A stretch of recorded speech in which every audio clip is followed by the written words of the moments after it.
நாம் ஜெபிக்கும் போது வேத வசனத்தின்படி ஜெபித்தால் அது நிச்சயம் நமக்கு நிறைவேறும். நாம் துன்பத்திலும் துயரத்திலும் பாடுகளின் மத்தியிலும் நடக்கும் பொழுது இந்த சங்கீதத்தை எடுத்து வாசித்து நம் விண்ணப்பத்தை ஏறெடுக்கலாம். இந்த வேத வசனத்தின்படி நாம் ஜெபிக்கலாம். நம்முடைய பிதாவாகிய தேவனுடைய அன்பும் ஆண்டவராகிய இயேசு கிறிஸ்துவின் கிருபையும் சமாதானமும் உங்கள் அனைவரோடும் கூட என்றென்றைக்கும் இருப்பதாக. தலைப்பு: நான் உன்னை விட்டு விலகுவதும் இல்லை, உன்னை கைவிடுவதும் இல்லை. சங்கீதம் 79ஆம் அதிகாரம். ஆசாப் பாடின சங்கீதமாய் இது இருக்கிறது. எருசலேமை குறித்து சொல்லப்பட்டிருக்கிறது. எருசலேமில் நடந்திருக்கிற பாழ்கடிப்புகள், அங்கு நடந்த துயர சம்பவங்களை குறித்து இங்கு பாடலாக எழுதப்பட்டிருக்கிறது. இனி நடக்க போகிற சம்பவங்களை குறித்தும் தீர்க்க தரிசனமாக உரைக்கப்பட்டிருக்கிறது. கர்த்தாவே, உம்முடைய தேவாலயத்தை, எருசலேமில் இருந்த உம்முடைய பரிசுத்த ஸ்தலத்தை தீட்டுப்படுத்தி புறஜாதியார் தீட்டுப்படுத்தினார்கள். அவர்கள் அங்கே வந்து விட்டார்கள். புறஜாதியார்கள் அங்கு உம்முடைய பரிசுத்தவான்களையும் எல்லாரையும் கொன்று அவர்கள் எருசலேமை மண்மேடாக்கி போட்டார்கள். உம்முடைய பரிசுத்த ஸ்தலத்தை அழித்து போட்டார்கள். இப்படியாக புறஜாதியார் இப்படி செய்து போட்டார்கள். கர்த்தாவே, உமது ஊழியக்காரரின் பிரேதங்களை, உம்முடைய ஊழியக்காரர்களை கொன்று அவர்களுடைய சரீரங்களை அகைத்து பறவைகளுக்கு கொடுத்து விட்டார்கள்.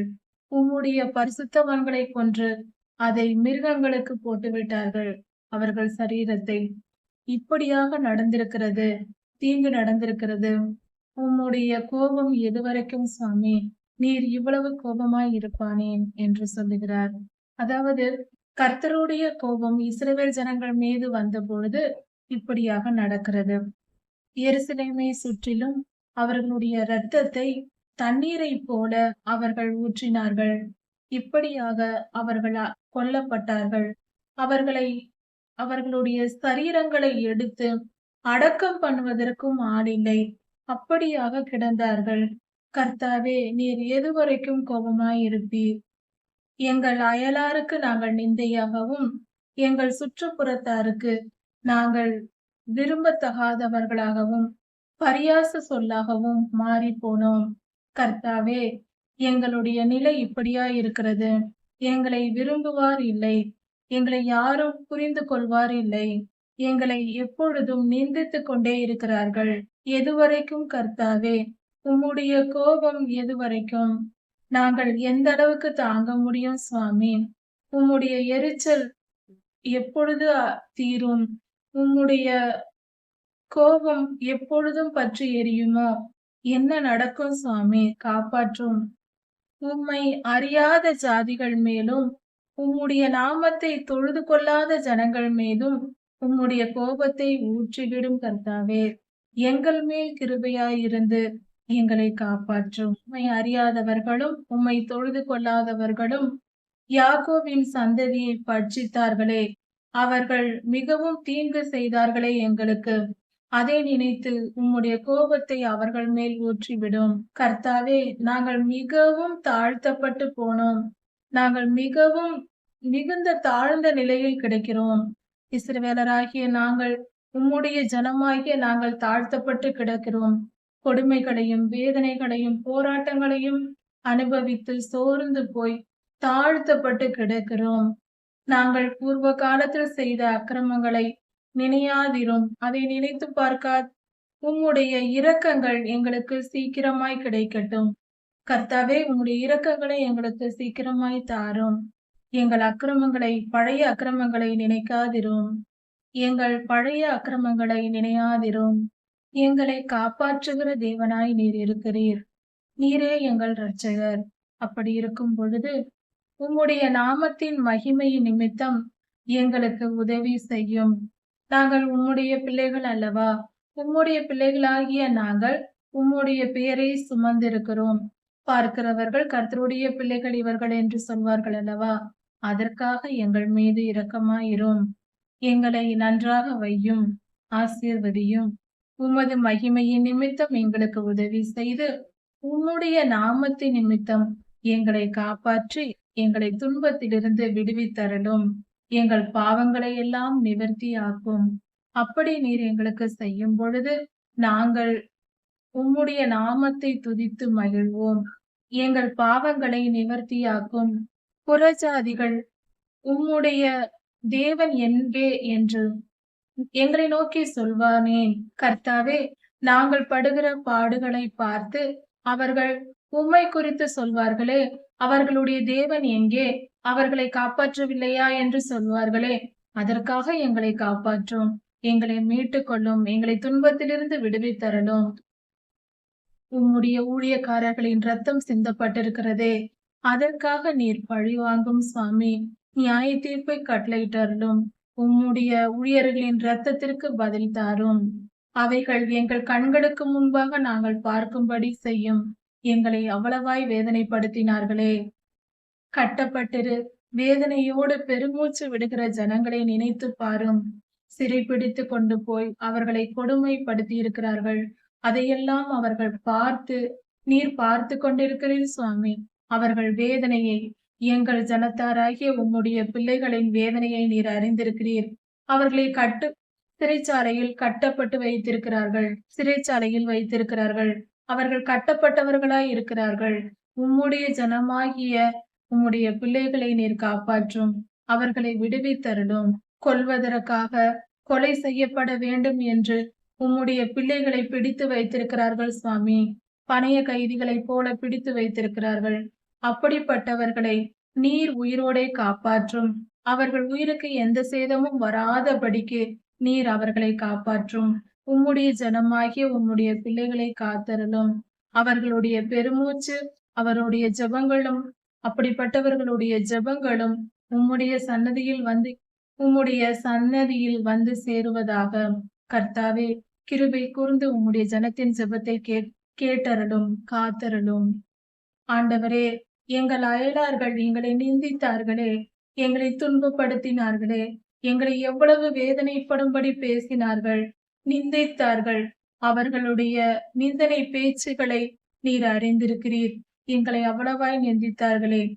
அவர்கள் பேசிய வார்த்தைகள் அவர்களுக்கு பலிக்கும்படி கிருபை செய்யும். அவர்களுக்கு நீர் தாரும். அவர்களுக்கு 7 அத்தனையாய் அதன் பலனை நீர் அவர்களுக்கு கொடும். எங்களை நிந்தித்தார்களே, 7 அத்தனையாய் அவர்களுக்கு திரும்பி கொடும். நாங்கள் உம்முடைய பிள்ளைகள் ஆயிற்றே. நாங்கள் ஒரு தவறும் அவர்களுக்கு நாங்கள் செய்யவில்லையே. அப்படி இருந்தும் எங்களை நிந்தித்தார்களே. இப்படி எங்களுக்காக நீர் பழி வாங்கும் பொழுது, ஆமாண்டவரே, எங்களுக்காக நீர் பழி வாங்குவீர். எங்கள் சத்துருக்களிடத்தில் நீர் பழி வாங்குவீர். நாங்கள் பழி வாங்க மாட்டோம். கர்த்தாவே, நீர் பழி வாங்குவீர். அப்பொழுது அதை நாங்கள் பார்த்து உம்மை துதித்து புகழுவோம். எங்களுக்காக என் தேவன் எங்களுக்காக எங்களை காப்பாற்ற இறங்கி வந்தார். அவர் எங்களை பார்த்து கொண்டிருக்கிறார். அவர் எங்களை காப்பாற்றுகிறார். எங்களுக்காக எங்கள் சத்துருக்களிடம் பழி வாங்குகிறார் என்று சொல்லி சந்தோஷமாய் நாங்கள் புகழ்ந்து உம்மை மகிமைப்படுத்துவோம். உம்முடைய துதியை சந்ததி சந்ததியாய் நாங்கள் சொல்லி வருவோமே. கர்த்தாவே, அப்படியாக எங்கள் சத்துருக்களிடத்தில் பழி வாங்கும். தலைமுறை தலைமுறையாக துதியை நாங்கள் உமக்கு சொல்லி வருவோம். எங்கள் தலைமுறைகள் தோறும் ஒவ்வொரு தலைமுறையும் நாங்கள் சொல்லி வருவோம். கர்த்தாவே, எங்களுக்காக பழி வாங்கும். எங்கள் சத்துருக்களை பழி வாங்கும். எங்களை காப்பாற்றும். சங்கீதம் 80. இஸ்ரவேலின் மேய்ப்பராகிய எங்கள் தேவனே, எங்கள் ஆண்டவரே, நீர்தான் எங்கள் மேய்ப்பராய் இருக்கிறீர். ஆண்டவரே, நீர் இஸ்ரவேல் ஜனங்களை, அதாவது உம்முடைய நாமத்தை தரித்து கொண்டிருக்கிற, உம்மை தொழுது கொண்டு உம்மேல் விசுவாசம் வைத்திருக்கிற எங்களை நீர் ஆட்டு மந்தையை போல நடத்துகிறீர்.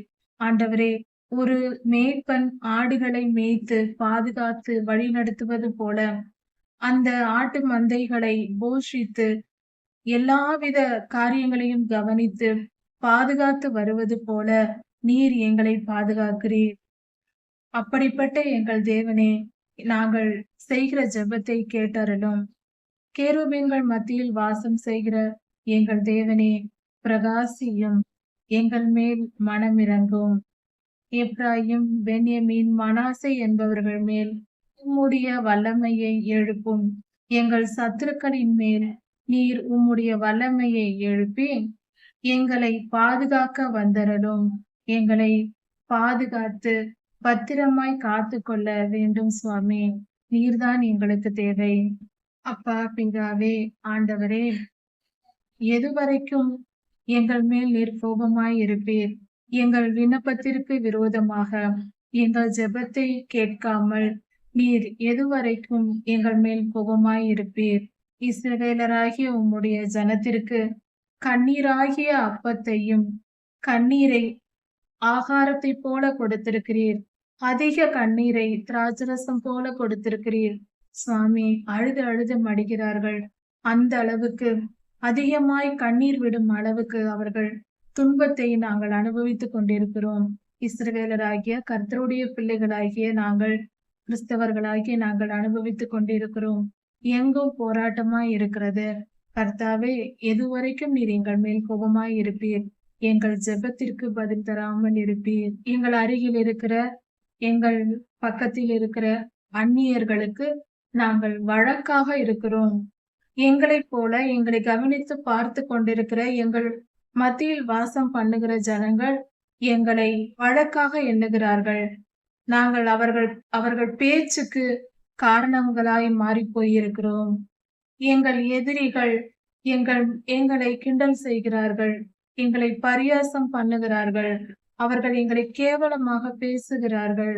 சேனைகளின் தேவனே, எங்கள் தேவனே, ஆட்டு மந்தையை திருப்பிக் கொண்டு வருவது போல எங்களை நீர் திருப்பிக் கொண்டு வாரும்.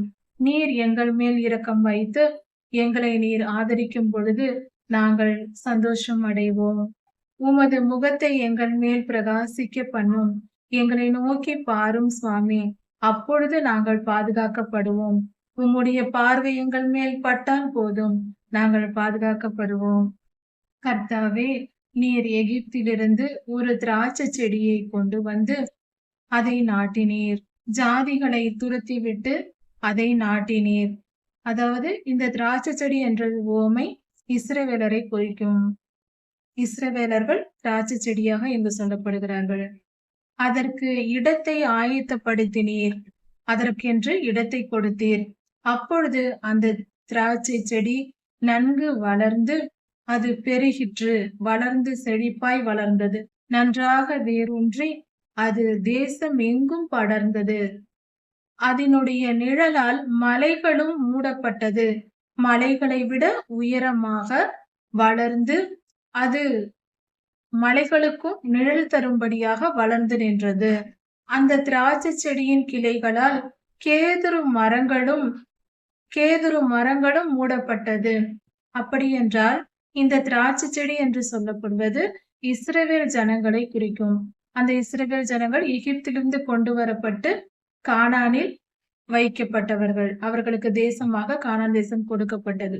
அது படர்ந்து வேரூன்றி மலைகள் மூடத்தக்கதாக வளர்ந்தது என்று சொல்லும் பொழுது உலகமெங்கும் இஸ்ரவேலர்கள் வளர்ந்து பெருகினார்கள். இந்த காலத்தில் உலகெங்கும் இஸ்ரவேலர்கள் இருக்கிறார்கள். 12 கோத்திரத்தாரும் உலகெங்கும் இருக்கிறார்கள். இஸ்ரவேல் தேசத்தில் மட்டுமல்ல, உலகெங்கும் இஸ்ரவேலர்கள் இருக்கிறார்கள். அந்த திராட்சை செடியானது தன்னுடைய கிளைகளை கடல் வரைக்கும் விட்டது. அப்படி என்றால் இஸ்ரவேல் தேசத்தின் ஆட்சி கடல் சமுத்திரம் வரைக்கும் இருந்தது. அவர்களுடைய ஆளுகை இருந்தது. தன்னுடைய கிளைகளை நதி மட்டாகவும் விட்டது. இஸ்ரவேல் தேசத்தின் அருகில் ஐபிராத் நதி இருக்கிறது. அந்த நதி வரைக்கும் அதன் கிளை விட்டது என்று சொல்லப்படுகிறது. அப்படி என்றால் அந்த தேசத்தின் ஜனங்கள் வளர்ந்து பெருகி அதிகமாய் பெருகி கொண்டிருந்தார்கள். அவர்களுடைய நிலப்பரப்பு, தேசத்தின் நிலப்பரப்பு அதிகமாய் கொண்டிருந்தது. அவர்களுடைய ஆளுகை பறந்து விரிந்தது. இஸ்ரவேல் ஜனங்கள் பெருகினார்கள். அந்த திராட்சை செடியை பறிக்கும்படியாக நீர் ஏன் அதன் அடைப்புகளை எடுத்து விட்டீர் என்று கேட்கப்படுகிறது. அதாவது அந்த திராட்சை செடிக்கான பாதுகாப்பை கர்த்தரே கொடுத்திருந்தார். கர்த்தரே திராட்சை செடியின் பாதுகாப்பு. இஸ்ரவேலரின் பாதுகாப்பு கர்த்தர் தான். அவர் அந்த பாதுகாப்பை எடுத்து விட்டார். கர்த்தர் அந்த பாதுகாப்பை எடுத்ததினால் இஸ்ரவேலர்களை வழியே போகிறவரும் வருகிறவர்களும் துன்பப்படுத்துகிறார்கள். இஸ்ரவேல் தேசத்திற்கு மகா துன்பம் உண்டாயிருக்கிறது. ஏன் சுவாமி, இவ்வளவாய் நீர் நட்ட திராட்சை செடியாயிற்றே, அதன் பாதுகாப்பை நீர் ஏன் எடுத்து விட்டீர்? அதன் வேலியை நீர் ஏன் எடுத்து விட்டீர்? என்று இங்கு ஜெபமாக கேட்கப்படுகிறது. காட்டு பன்றி வந்து அந்த நிலத்தை உழுது அந்த திராட்சை செடியை சேதப்படுத்துகிறது. ஆண்டவரே, காட்டு மிருகங்கள் எல்லாம் வந்து அதை மேய்ந்து போடுகிறது. வெளியின் மிருகங்கள் மேய்ந்து போடுகிறது. ஆடு மாடு போன்றவை எல்லாம் வந்து திராட்சை செடியை மேய்ந்து விடுகிறது. சேனைகளின் தேவனே, நீர் திரும்பி வாரும். எங்கள் மத்தியில் வந்து எங்களை கண்ணோக்கி பாரும். எங்கள் வேதனைகளை நீர் கண்ணோக்கி பாரும். இந்த திராட்சை செடியை விசாரித்தருளும். இந்த திராட்சை செடிக்கு உதவி செய்யும். நீர் நட்டு வைத்த கொடியையும் அதன் கிளைகளையும் பாதுகாத்து கொள்ளும். நீர் நட்டு வைத்ததாயிற்றே சுவாமி, நீர் தெரிந்து கொண்ட ஜனமாகிய இஸ்ரவேலர்களாயிற்றே, அவர்களை நீரே காப்பாற்றி அருளும். அந்த செடியானது அக்கினியினால் சுடப்பட்டும் வெட்டுண்டும் போனது. இஸ்ரவேலர்கள் பலர் வந்து அவர்கள் கொலை செய்யப்பட்டார்கள். தேசத்தில் பலர் அழிந்து போனார்கள். உம்முடைய முகத்தின் பயமுறுத்தலால் அழிந்து போகிறார்கள். உம்முடைய கோபத்தினால் அழிந்து போகிறார்கள். அவர்கள் பாவம் செய்தார்கள், உம்முடைய கோபத்தை தூண்டினார்கள். இப்பொழுது அதன் விளைவாக, உம்முடைய கோபத்தின் விளைவாக அவர்கள் துன்பத்தை அனுபவித்துக் கொண்டிருக்கிறார்கள். தயவு செய்து அவர்களை கண்ணோக்கி பாரும். அவர்களை காப்பாற்றும். இஸ்ரவேலராகிய எங்களை நீர் காப்பாற்றும். துன்பத்திலும் துயரத்திலும் நிந்தையிலும் நாங்கள் இருக்கிறோம். எங்களை காப்பாற்றும். உமது கரம், பிதாவாகிய தேவனே, உம்முடைய கரம் உம்முடைய வலது பாரிசத்தின் புருஷன் மேல், அதாவது ஆண்டவராகிய இயேசு கிறிஸ்துவின் மேலும் நீர் திடப்படுத்தின மனுஷகுமாரன் மேலும் இருப்பதாக. பிதாவாகிய தேவனே, பரிசுத்த ஆவியானவர் மேலும் உம்முடைய குமாரனாகிய மனுஷகுமாரனாகிய இயேசு கிறிஸ்துவின் மேலும் இருப்பதாக. உம்முடைய கரம் இருப்பதாக, அவர்களோடு கூட இருப்பதாக. அதாவது பிதா, குமாரன், பரிசுத்த ஆவியானவர் ஒன்றாய் இருக்கிறார்கள். அவர்கள் திரித்துவ தேவன். நம்முடைய தேவன் திரித்துவ தேவன். பிதாவாகவும் இருப்பார், குமாரனாகவும் இருப்பார், தேவனாகவும் இருப்பார். நீர் இப்படி எங்களுக்கு இரக்கம் செய்யும் போது நாங்கள் உம்மை விட்டு பிரிந்து போக மாட்டோம் சுவாமி. எங்களை உயிர்ப்பியும். நாங்கள் மிகவும் உடைந்து போய் செத்தவர்களைப் போல இருக்கிறோம். எங்களை உயிர்ப்பியும். அப்பொழுது உம்முடைய நாமத்தை நாங்கள் தொழுது கொள்வோம். உம்மை வணங்குவோம். உம்மை தொழுது கொள்ளுவோம். சேனைகளின் தேவனாகிய கர்த்தாவே, எங்களை திருப்பிக் கொண்டு வாரும். எங்களை மீண்டுமாய் மீட்டுக்கொள்ளும். மீண்டும் உம்முடைய பாதுகாப்பை எங்களுக்கு கொடுத்தருளும். உமது முகத்தை எங்கள் மேல் பிரகாசிக்க பண்ணும். உமது முகத்தை எங்கள் மீது பிரகாசிக்க பண்ணும். அப்பொழுது நாங்கள் பாதுகாக்கப்படுவோம். உம்முடைய நாமம் மகிமைப்படுவதாக. ஆசாப் பாடின சங்கீதமாய் இருக்கிறது. இது நம் இருதயத்திலிருந்து தோன்றுகிற கர்த்தரை நோக்கி செய்கிற விண்ணப்பமாய் இருக்கிறது. நாம் துன்பத்திலும் துயரத்திலும் பாடுகளின் மத்தியிலும் நடக்கும் பொழுது இந்த சங்கீதத்தை எடுத்து வாசித்து நம் விண்ணப்பத்தை ஏறெடுக்கலாம். இந்த வேத வசனத்தின்படி நாம் ஜெபிக்கலாம். நாம் ஜெபிக்கும் போது வேத வசனத்தின்படி ஜெபித்தால் அது நிச்சயம் நமக்கு நிறைவேறும். கர்த்தர் உங்களை ஆசீர்வதிப்பாராக. இதன் தொடர்ச்சியை அடுத்த செய்தியில் பார்க்கலாம். மாரநாதா.